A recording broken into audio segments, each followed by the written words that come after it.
যারা গরুর মাংসের রেসিপি করতে চান সুন্দর করে, কি কি মশলা লাগবে,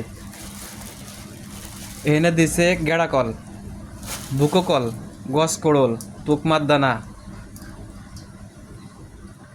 তারপরে আসলে হ্যাঁ, তারপরে আসলে কিছু মিক্স মশলা দিছে গেড়া কল, গস কোড়ল, বুকো কল দিয়ে এখন মিক্স করা হচ্ছে আমাদের রেসিপিটা গরুর মাংসের।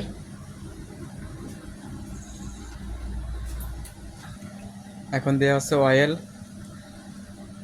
জিরার গুঁড়া, হলুদের গুঁড়া, দারচিনি, গরম মশলা, শুকনা মরিচের গুঁড়া,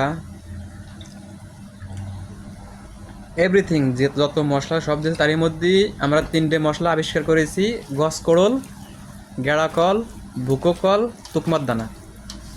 এই সাইডটা আসলে আমাদের মানে নিজস্বভাবে রেসিপির মধ্যে মিক্স করা হয়েছে। আপনারা ভিডিওটা সম্পূর্ণ দেখতে থাকেন। হ্যাঁ, একটু উল্টে দাও পিওর মাংস বাংলাদেশে 750 টাকা কেজি, আর আমার এখানে 100 টাকা কেজি। পিওর মাংস, কোনো একটা হাড্ডি নেই।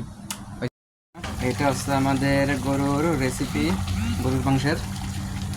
সম্পূর্ণ ভিডিও দেখতে থাকবেন, কীভাবে কি তৈরি করি আমরা, রেসিপিটা কি কালারটা আসে, কীভাবে করি না করে সম্পূর্ণ দেখাবো ভিডিওটা।